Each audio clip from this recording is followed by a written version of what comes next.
এমন দেশটি সত্যি কোথাও খুঁজে পাবেন না। প্রায় 2000 একরের চিনিকল পরিত্যক্ত অবস্থায় পড়ে আছে, নষ্ট হচ্ছে হাজার কোটি টাকা মূল্যের যন্ত্রপাতি, কিন্তু 2000 মাইল দূর থেকে জাহাজে করে আনতে হচ্ছে চিনি। বলছিলাম রংপুর চিনিকলের কথা। 1957 সালে চালু হওয়া এই চিনিকলের আছে সোনালী অতীত। লাল নীল রঙের কুড়িকাই, লালমনিরহাট, নীলফামারী, রংপুর, কুড়িগ্রাম, গাইবান্ধা, এই 5 জেলা মিলে ছিল বৃহত্তর রংপুর। রংপুরের গাইবান্ধায় স্থাপিত হয়েছিল রংপুর চিনিকল। জায়গাটার নামও সুন্দর, মহিমাগঞ্জ। তারপর রংপুর ভাগ হয়ে গাইবান্ধা জেলা হলেও চিনিকলের নাম এখনো রংপুর চিনিকল।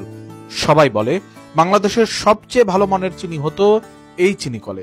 ছিল নিজস্ব বিদ্যুৎ উৎপাদন কেন্দ্র, নিজস্ব আখ ক্ষেত, আখ ও চিনি পরিবহনের জন্য নিজস্ব রেল লাইন, মালবাহী ট্রেন। হাজার হাজার মানুষের রুটি ও রুজির ব্যবস্থা করত এই চিনিকল। একসময় জমজমাট ছিল চিনিকল, জমজমাট ছিল মহিমাগঞ্জ। আশেপাশের এলাকার হাজার হাজার একর জমিতে কৃষক আখ চাষ করত। সেই আখ বিভিন্ন স্থানে নিজস্ব জায়গায় স্থাপিত 8টি ক্রয় কেন্দ্রের মাধ্যমে কিনে নিত এই চিনিকল। এখন সেসব শুধুই অতীত। 5 বছর আগে ভরা আখ মারাইয়ের মৌসুমে হঠাৎ আধুনিকায়নের নামে বন্ধ করা হলো চিনিকল। তখনও আশেপাশের 5000 একর জমিতে ছিল আখ। সেসব আখ নিয়ে যাওয়া হলো জয়পুরহাট চিনিকলে।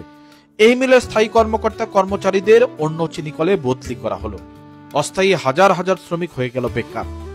সভা হলো, মিটিং হলো, চিনিকল চালুর দাবি তোলা হলো, কিন্তু চিনিকল আজও চালু হলো না। অদৃশ্য কারণে আধুনিকায়নের নামে বন্ধ হলেও আজ পর্যন্ত কোনো আধুনিকতার ছোঁয়া লাগেনি এই চিনিকলে। উল্টো পরে নষ্ট হচ্ছে সবকিছু। রাস্তা, ব্রিজ এসব নির্মাণে হাজার কোটি টাকা ব্যয় হলেও শিল্পের উন্নয়নে মনে হয় বাজেট থাকে না। এককালে যেসব বিল্ডিং ছিল প্রাণ প্রাচুর্যে ভরপুর, সেসব জায়গায় এখন শুধু পরিত্যক্ত ভবন।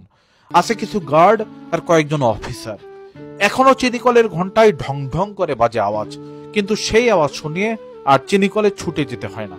এখানকার একজন নিরাপত্তা প্রহরী জানালেন, একটা সময় ছিল যখন বাড়িতে থাকতে ভালো লাগতো না, মনে হতো কখন যাব চিনিকলে। এত সুন্দর আর জমজমাট ছিল সেসব সময়। আর এখন বন্ধ থাকার ফলে মিলের মালিকানায় থাকা হাজার একর জমি হয়ে যাচ্ছে বেদখল। রংপুর চিনিকলের গেটে শোভা পায় জয়পুরহাট চিনিকলের আখ ক্রয়ের বিজ্ঞাপন। এত দূরে পরিবহন খরচ বেশি, তাই আশেপাশের আখ চাষিরা ঝুঁকছেন অন্য ফসলে। রংপুর চিনিকল হারিয়ে ফেলেছে তার সোনালী অতীত। আহা রংপুর চিনিকল, দেশের ডলার খরচ করে বিদেশ থেকে আনতে হচ্ছে চিনি, তবু চালু হচ্ছে না এই চিনিকল। আপনাদের কাছে যদি তথ্য থাকে রংপুর চিনিকল কবে চালু হবে, সেটি অবশ্যই কমেন্টে জানাবেন। সেই সাথে ভিডিওটি শেয়ার করে চিনিকল চালুর ব্যাপারে কর্তৃপক্ষের দৃষ্টি আকর্ষণ করবেন।